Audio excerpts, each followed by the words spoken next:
The rain was relentless, hammering the windshield of my rental car as I pulled into the driveway of my childhood home in Seattle's quiet Ravenna neighborhood.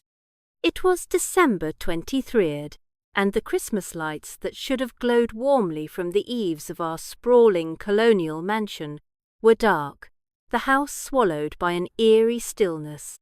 I'd driven straight from SeaTac Airport, my suitcase rattling in the trunk, my heart heavy with the anticipation of a holiday reunion. At 30, I'd carved out a life as a financial analyst in Seattle's tech hub. But this place me family's home always pulled me back like gravity. I expected chaos, sure. My family was never the postcard perfect kind, but nothing could have prepared me for the gut punch waiting inside. I grabbed my coat, bracing against the Pacific Northwest drizzle, and fumbled with my keys at the front door. The lock stuck, as if the house itself didn't want me to enter. When it finally gave, the door creaked open to a pitch-black foyer. No warmth, no hum of holiday chatter, no scent of Mom's overcooked gingerbread. Just silence, thick and wrong. I flicked the light switch. Nothing. The power was out, or worse, unpaid. My phone's flashlight cut through the gloom, revealing dust motes swirling like ghosts. "Grandpa?" I called, my voice echoing off the hardwood. "Liam? Anybody home?" No answer. My boots clicked against the floor as I moved toward the kitchen, the beam of light catching cobwebs in the corners, and a stack of unopened mail spilling across the entry table. Final notices, stamped in angry red, glared up at me. My stomach twisted. This wasn't just neglect, this was a collapse. I'd been gone 6 months, buried in spreadsheets and client meetings, but I hadn't expected this. The kitchen was worse. Dirty dishes piled in the sink, a sour smell of spoiled milk lingering. The fridge door hung slightly ajar, its weak light casting a pale glow across the linoleum. And there, sitting at the table, hunched over a mouldy sandwich, was Grandpa Walter. His hands trembled as he tried to lift the bread, the Parkinson's worse than I'd seen at my last visit. His flannel shirt hung loose on his frame, his once sturdy shoulders now frail, his grey hair thin and unkempt. "Emma?" he rasped, squinting into the light. "That you, kiddo?" I rushed to his side, dropping my phone on the table. "Grandpa, what's going on? Where is everybody?" My voice cracked, betraying the panic rising in my chest. He looked up, his blue eyes cloudy but sharp with something like shame. Before he could answer, my gaze snagged on a piece of paper taped to the fridge door. A post-it note, scrawled in Mom's loopy handwriting. I tore it down, my heart pounding as I read. "Used your savings for Liam? Watch him this week. Enjoying the Maldives. Love, Mum, Dad." The words hit like a freight train. My savings. $50,000, scraped together over a decade of double shifts, skipped vacations, and ramen dinners. Money I'd entrusted to Mom, who'd insisted on managing my future fund to keep it safe from predatory banks. Money meant for my MBA at Wharton, my ticket to a corner office, and a life beyond the grind. Gone. Funneled into my brother Liam's chaos and my parents' tropical escape. I sank to the floor, the note crumpling in my fist, the cold linoleum biting through my jeans. "They took it," I whispered, tears burning my eyes. "All of it."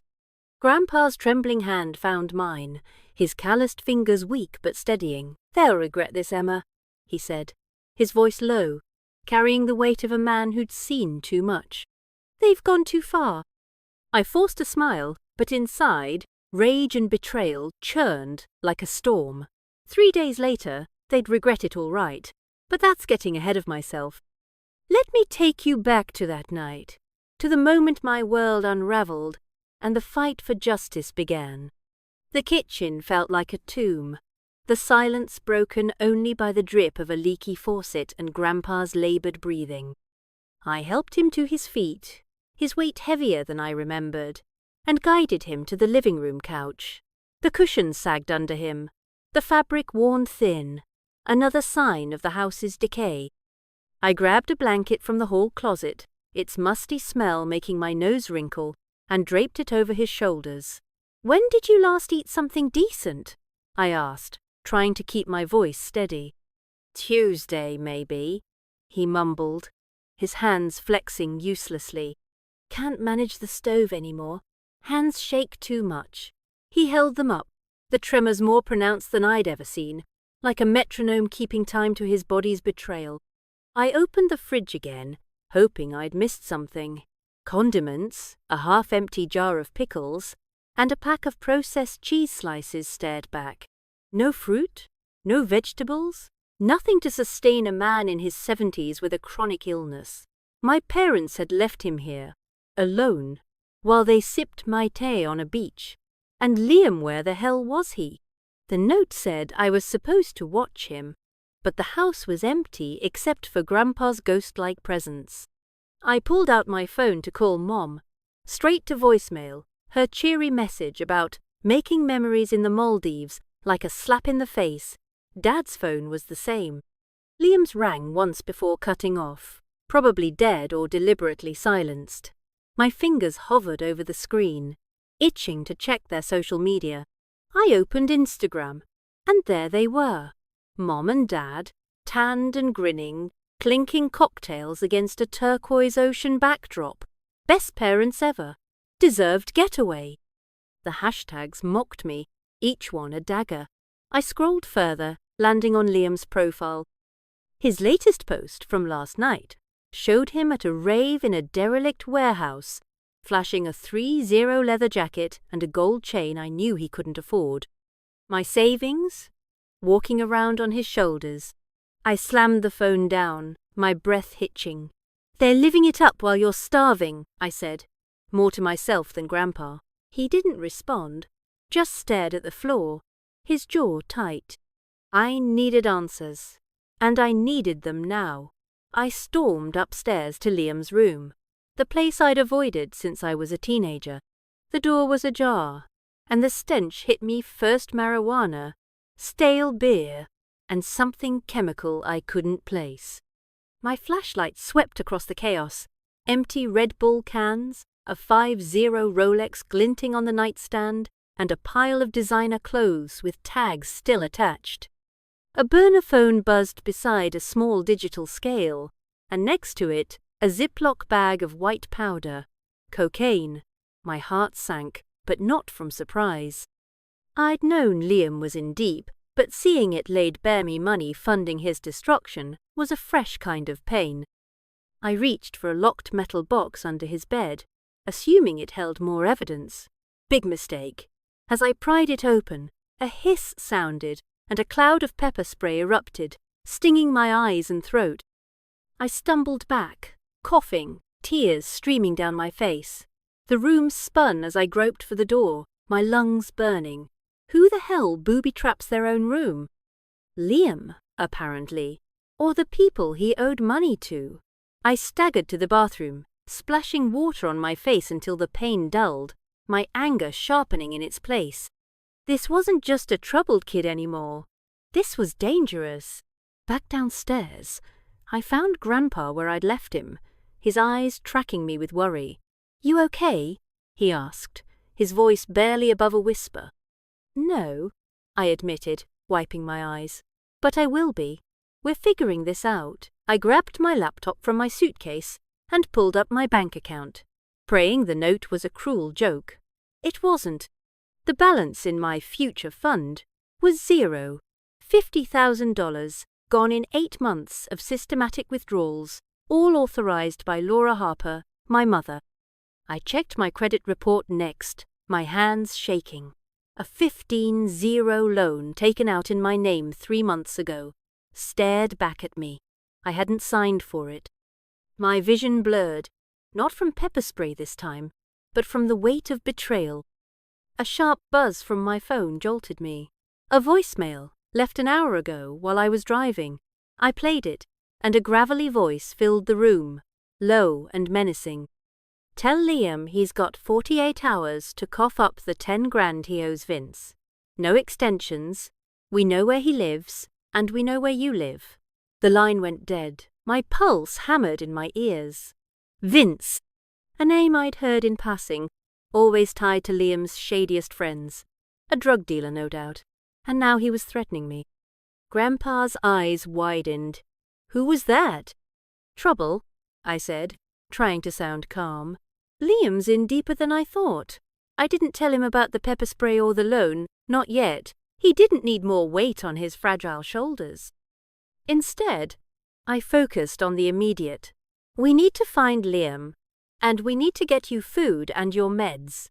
I rummaged through the pantry, finding a stale box of crackers and a jar of peanut butter.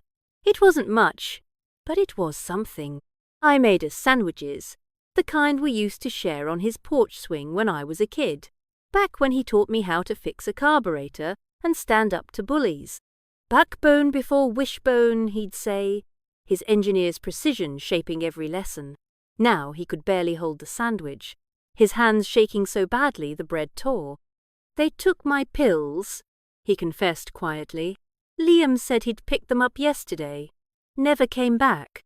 I froze, the implications sinking in. No heart meds, no Parkinson's treatment. He'd been without for at least 2 days. We're going to the pharmacy, I said, grabbing my keys. Now. As we shuffled toward the door, a loud thud echoed from the foyer. My heart stopped. I motioned for Grandpa to stay back and crept forward, clutching my phone like a weapon. The front door rattled, and through the peephole, I saw 2 men in dark jackets, their faces shadowed by hoods. One held a crowbar. My breath caught as I realized I'd tripped something in Liam's room, an alarm, maybe wired to alert his friends. They thought I was an intruder. I backed away, whispering to Grandpa, "Get to the kitchen, lock the door." He nodded, moving faster than I thought possible. I dialed 911 but hesitated to hit call. If the police came, they'd find Liam's drugs, and this would spiral into a legal nightmare. Instead, I opened the door a crack, my voice steady despite the fear clawing my chest. "I'm Emma Harper, Liam's sister. Who are you?" The taller man stepped forward, his eyes cold. "Where's Liam? He owes Vince 10 grand.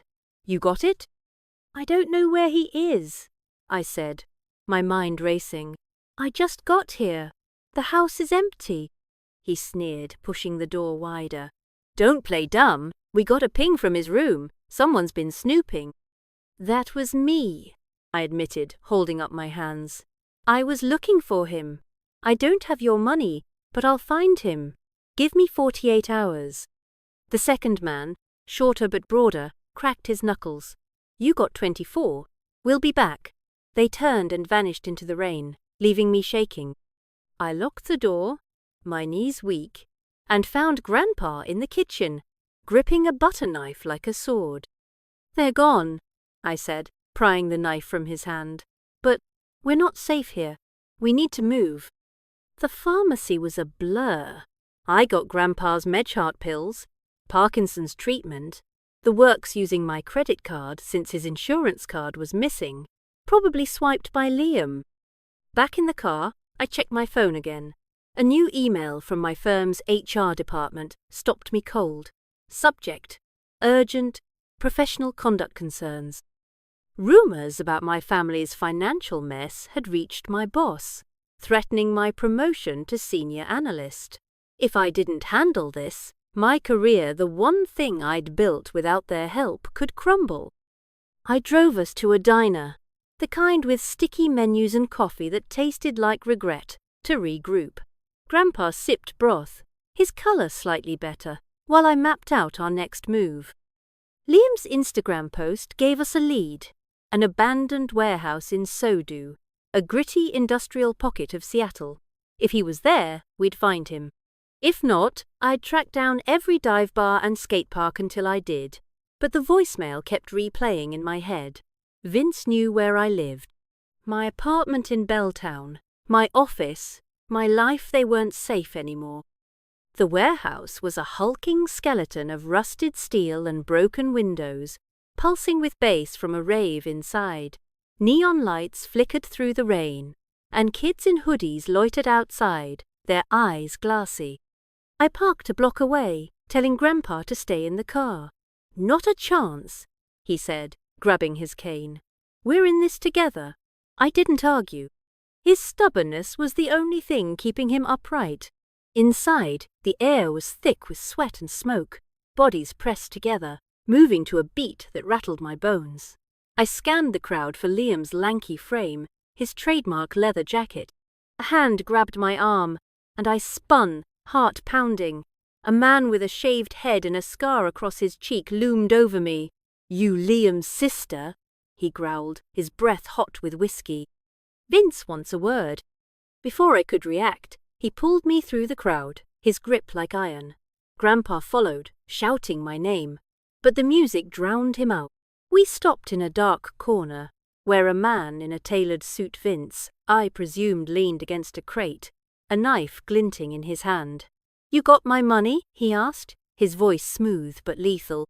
"I don't have it," I said, my voice steadier than I felt. "But I'll get it. Just tell me where Liam is." Vince stepped closer, the knife brushing my jacket. "You think you can play hero? Liam's debts are your problem now." The blade pressed against my throat, cold and sharp, and for a moment I thought this was it. My life ended in a filthy warehouse over my brother's mistakes. I don't know what possessed me, but I yanked off my watch, a cheap fossil, but it looked expensive in the dim light, and shoved it into his hand. "Take this. It's worth something. Give me 24 hours to find him." Vince studied the watch, then me, his lips curling. "You're ballsy. I like that. One day. Don't make me come for you." He stepped back, and I bolted, grabbing Grandpa's arm and dragging him toward the exit. My neck stung where the blade had grazed it, a thin line of blood on my fingers when I checked. We found Liam in a back room, slumped on a filthy mattress, surrounded by empty pill bottles and unconscious strangers. His skin was grey, his breathing shallow. I shook him, screaming his name, but he didn't respond. Grandpa called 911 while I checked his pulse weak. Erratic.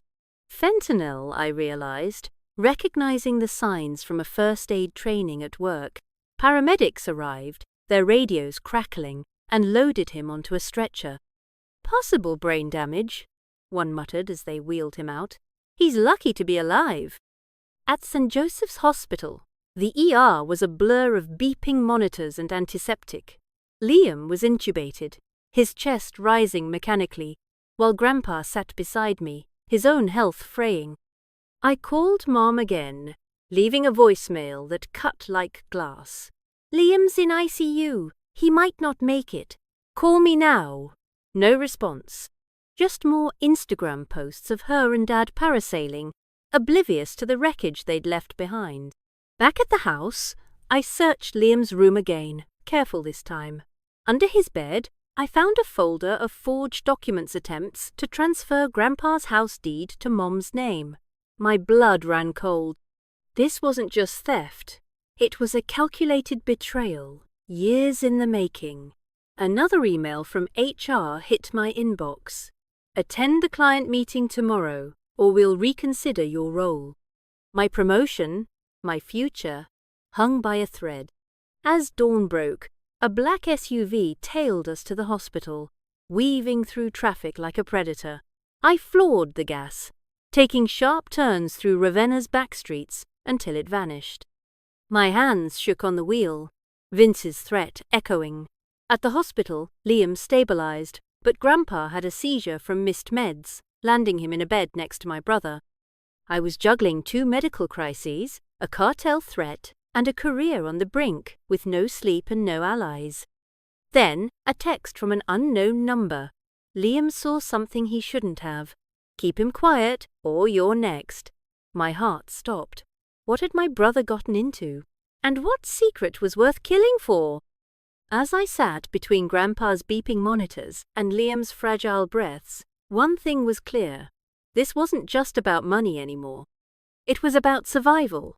The hospital's fluorescent lights buzzed overhead, casting harsh shadows across Liam's pale face as I sat by his ICU bed, the rhythmic beep of his heart monitor a grim metronome. Grandpa Walter was in the next room, his own monitors singing their own somber tune after his seizure. My phone vibrated relentlessly in my pocket, each buzz a reminder of the world outside this sterile purgatory. HR emails about the client meeting I was missing, a detective's voicemails about Liam's dealer, and that chilling text, Liam saw something he shouldn't have. Keep him quiet, or you're next.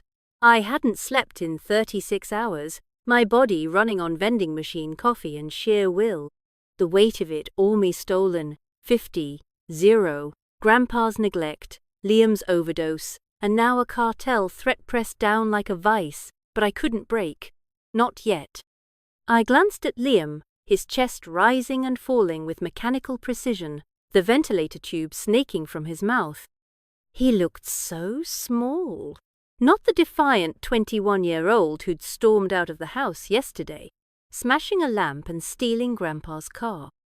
The boy I'd once known, who built Lego castles and drew superhero comics, was buried somewhere beneath the addict he'd become. I wanted to shake him, scream at him for dragging us into this mess. But the truth was uglier. This wasn't just Liam's fault.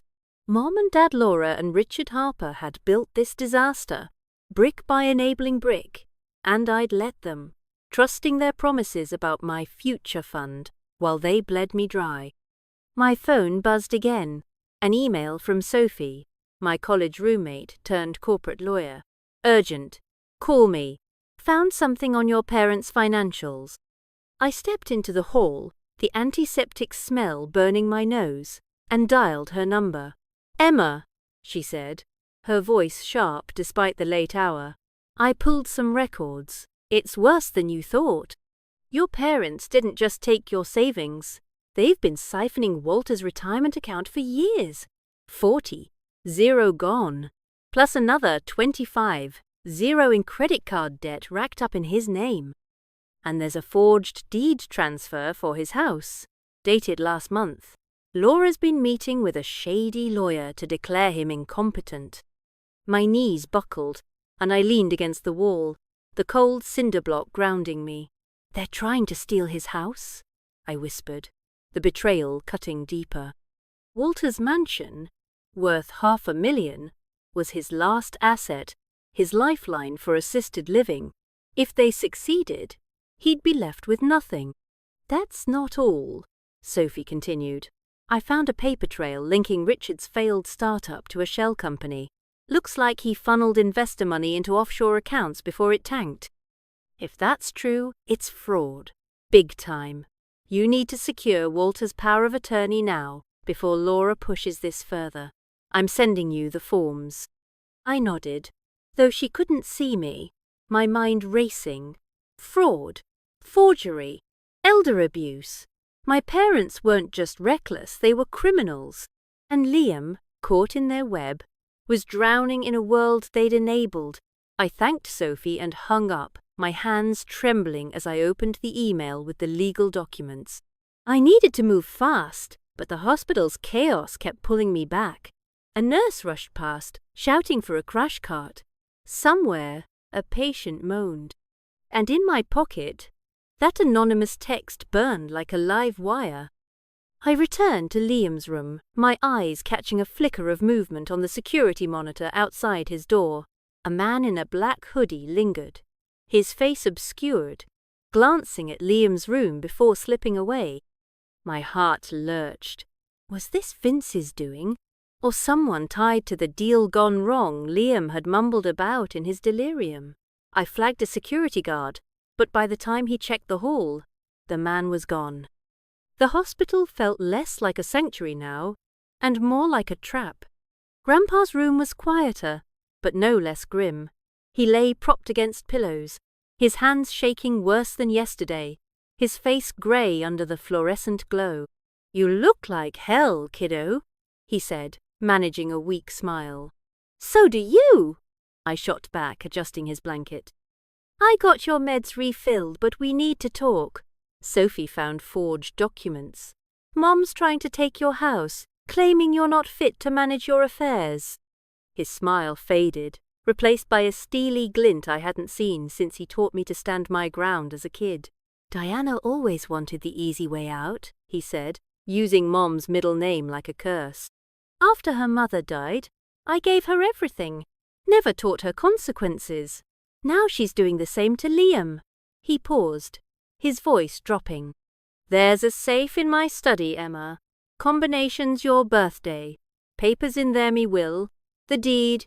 Some things about your dad's startup. Get them before they do. My stomach twisted. A safe? Why hadn't he mentioned it before? And what things about Dad's startup? I wanted to press him, but his eyelids were drooping, the seizure and missed meds taking their toll. Rest? I said, squeezing his hand. I'll handle it. Back at the house, the rain had stopped, leaving the air heavy with damp and dread. The mansion loomed like a haunted relic, its peeling paint and sagging gutters a mirror of my family's decay. I parked a block away, paranoid after the SUV tailing us yesterday. My car, parked out front, was a wreck windows smashed, tires slashed, and a message spray-painted in red across the hood, pay or burn. Vince's work, no doubt. I snapped photos for evidence, my hand shaking, then slipped inside, locking the door behind me. The study was a mess, papers strewn across Walter's oak desk, drawers yanked open. Someone had been here. I found the safe behind a framed photo of me and Grandpa at my high school graduation, the combination clicking open on my birthday, 4/15/95.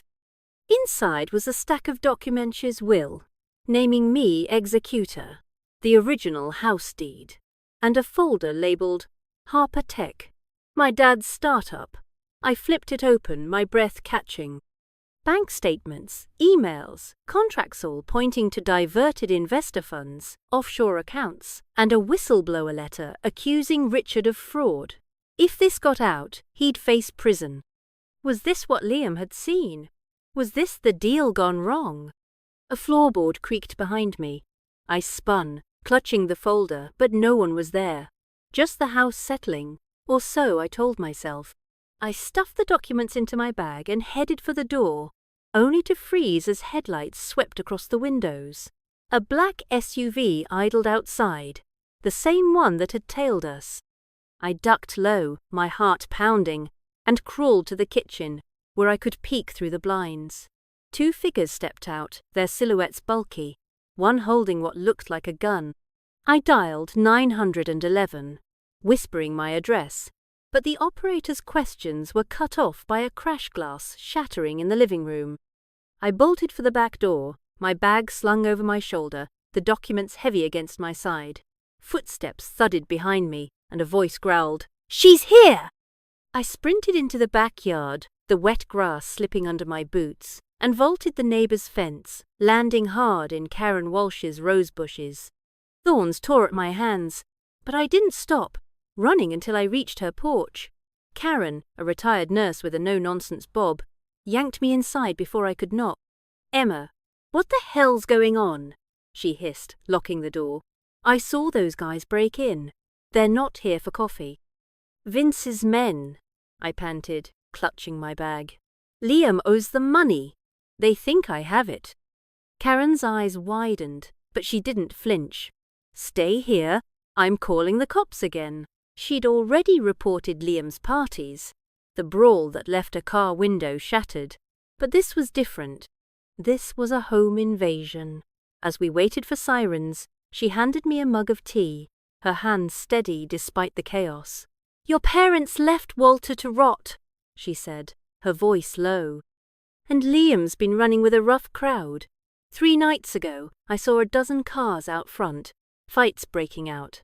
I called your mom. She said boys need to blow off steam." I shook my head, the tea, untouched. "They're enabling him. Always have." My phone buzzed Sophie again, filed the power of attorney forms, notarized them remotely. "You're Walter's legal proxy now. Get those documents to a safe deposit box." I thanked her, my mind spinning. The police arrived, sweeping the house, but the intruders were gone, leaving only broken glass and a trashed study. The officer took my statement, his skepticism clear. "Family disputes get messy," he said. "You sure this isn't just a misunderstanding?" "It's theft, neglect, and a cartel threat," I snapped, showing him the photos of my car. He promised to file a report but warned me to stay out of trouble, as if I'd chosen this. Back at the hospital, Liam was off the ventilator, his eyes open but hollow. Grandpa was stable, but his tremors were worse, his speech slurring. I sat between them, my bag locked in the hospital safe, the Harpertech documents burning a hole in my mind. Liam's voice, hoarse from intubation, broke the silence. "I didn't mean to die," he whispered, tears tracking down his cheeks. "I just wanted it to stop hurting." My heart cracked, but I kept my voice steady. "You nearly did die, Liam. Fentanyl, meth, Grandpa's pills. You're lucky you're here." He flinched, his hands twisting the blanket. "I'm scared, Em. I don't know how to stop." I reached for his hand, the first time we'd touched without anger in years. "You don't have to do it alone. There's a place, Cascade Recovery Center. It's not a quick fix, it's real help." He nodded, his eyes flickering with something like hope. But then his phone buzzed on the bedside table. A text lit up the screen. "You talk, you're dead." He paled, shoving the phone under the blanket. "Who's that?" I demanded, my voice sharp. "Nobody," he muttered, but his trembling gave him away. I grabbed the phone, the text from an unknown number matching the one I'd received. Liam knew something dangerous enough to bring armed men to our door. "What did you see?" I pressed, my voice low. "What deal went wrong?" His eyes darted to the door, fear replacing the fleeting clarity. "I can't tell you. They'll kill me. They'll kill you." Before I could push further, my phone rang. "Mom!" Her voice was slurred, the Maldives resort noise pulsing in the background. "Emma, what's this nonsense about Liam in the hospital? You're being dramatic." "He overdosed," I said, my voice deadly calm. "Fentanyl, meth, your father's meds. He's in ICU. Grandpa had a seizure because you left him without food or pills. And you stole my 50-0. Care to explain?" "We borrowed it," she snapped, her tone defensive. "Liam needed help with some financial issues, and we deserved a break. You'll get it back." "When?" I shot back. "After your spa treatments? After you pay off Liam's drug dealers? You left Grandpa to starve, Mom. You forged documents to steal his house." She laughed, a brittle, unconvincing sound. "You're overreacting. We'll be home tomorrow. Just keep Liam calm until then." "He might not be alive tomorrow," I said, my voice breaking. "And I'm done cleaning up your messes." I hung up, my hands shaking with rage. The hospital social worker, Rachel, found me in the hall, her clipboard heavy with notes. "I've documented everything," she said, her voice gentle but firm. "Elder neglect, financial abuse, Liam's addiction. Washington state law requires me to report this. Liam's condition also qualifies for involuntary treatment if he resists." I nodded, relief mingling with dread. External consequences might break the cycle my parents had built. But as I returned to Liam's room, a new email from my boss, Claire, landed. "Client meeting is at 9 a.m. tomorrow. Miss it, and we'll need to discuss your future here." My promotion, my career, my entire life was slipping through my fingers, and I was stuck in this hospital, fighting for a family that had betrayed me. The next morning, I woke in a vinyl chair, my neck stiff, my clothes rumpled. Liam was awake, picking at a hospital tray, his eyes clearer but haunted. "I remember now," he said quietly. "Taking Grandpa's pills, driving to Riverside Park, I thought it'd make everything stop." His voice cracked. "I didn't mean to die." "But you nearly did," I said, my nurse mode replaced by raw honesty. "And it's not just you. Grandpa's in the next room because you took his meds. I'm dodging cartel threats because of your debts. This has to stop, Liam." He nodded, tears spilling. "I'm scared, Em, but I'll go to Cascade. I want to try." I squeezed his hand, hope flickering despite the chaos. But that hope shattered when my parents arrived, their resort attire clashing with the hospital's grim reality. Mom swept in, her floral sundress and straw hat absurdly festive, Dad trailing in a golf polo, his face flushed with irritation. "Where's my son?" Mom demanded, ignoring me entirely. "Room 427, I said, my voice flat. "The doctor's with him." "You let this happen?" she accused, her manicured finger jabbing at me. "We leave you in charge for 3 days and he ends up here?" The injustice ignited something primal. "You stole my savings," I said, stepping closer. "You left Grandpa without food or meds. You enabled Liam's addiction until he nearly died. This is on you." Grandpa emerged from the elevator, leaning on a walker, his hospital gown barely covering his dignity. "Laura," he said, his voice cutting through her theatrics. "Quite a homecoming." Her gaze snapped to him, her face crumpling. "Daddy, why are you like this? What's going on?" "Complications from neglect," he said, his eyes hard. "You left me to rot. Took my money, my meds, my house. Emma's fixing what you broke." "This is ridiculous," Dad blustered. "Everyone's blowing this out of proportion. Liam made a mistake. He'll be fine." "A mistake?" I snapped, my voice rising. "He overdosed on fentanyl and your father's heart meds. There's a cartel after him and me because you paid his drug debts with my money." A security officer, Martinez, appeared, drawn by our voices. "Everything okay here?" he asked, his hand on his radio. Mom's public persona snapped into place, her smile saccharine. "Just a family matter, officer. Our son's recovering." Martinez suggested the hospital boardroom for privacy, and we filed in, the tension thick enough to choke on. I laid out the evidence, bank statements showing the 50,000 drained, the 15,000 loan in my name, the forged deed transfer. "You've been stealing from me and Grandpa for years," I said, sliding the documents across the table. 40, 0 from his retirement, 25,000 in credit card debt. You remortgaged the house twice to fund Liam's addiction. It stops now. Mom's face flushed, her charm cracking. "We borrowed it. For Liam, he needed help."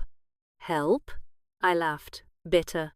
"You paid his dealer, Vince, to keep him high. You left Grandpa without food. You're not parents, you're accomplices."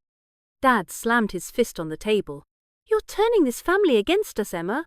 You're jealous of the attention Liam gets." Claire, my supervisor, slipped into the room. Her presence a surprise, but not unwelcome. "I'm documenting this," she said, her phone recording.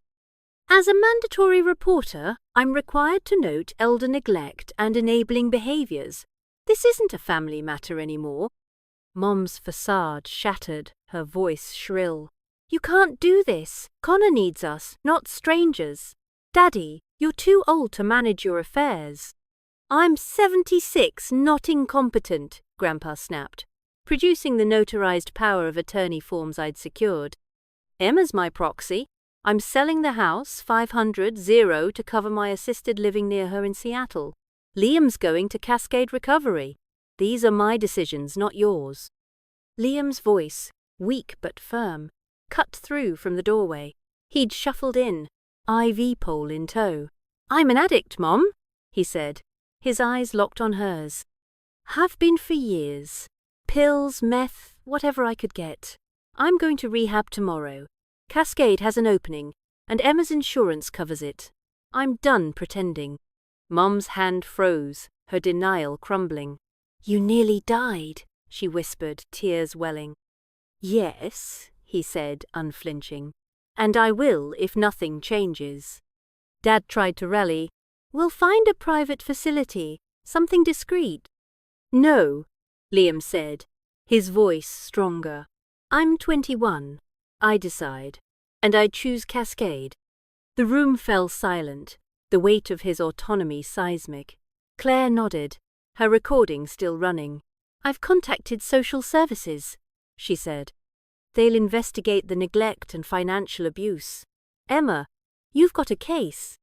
Mum's tears turned theatrical, a last-ditch manipulation. After everything we've done for this family, you turn against us?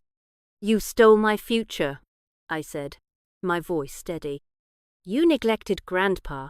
You enabled Liam until he was inches from death.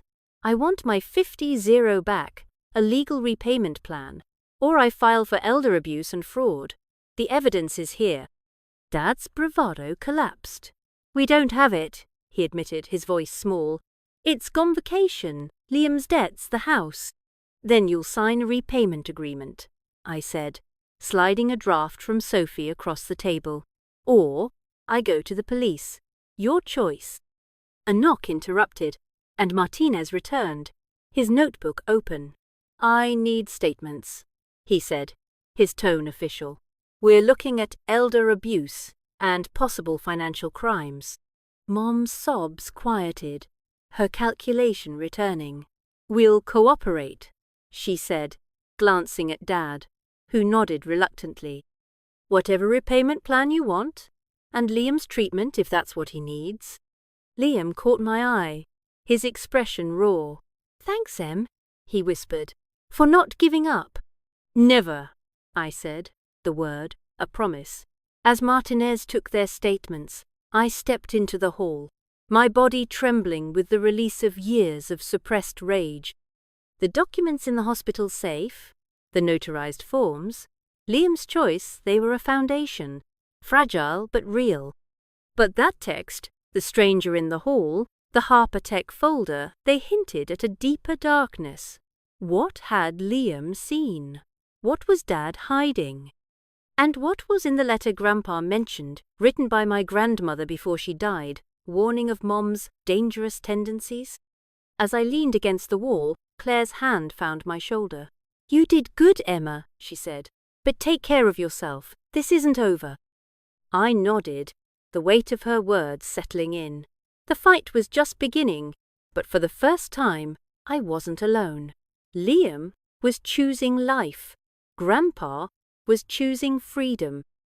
And I was choosing truth, no matter the cost. The future was uncertain, but as I looked back at my family broken, flawed, but finally facing reality, I felt something new, hope.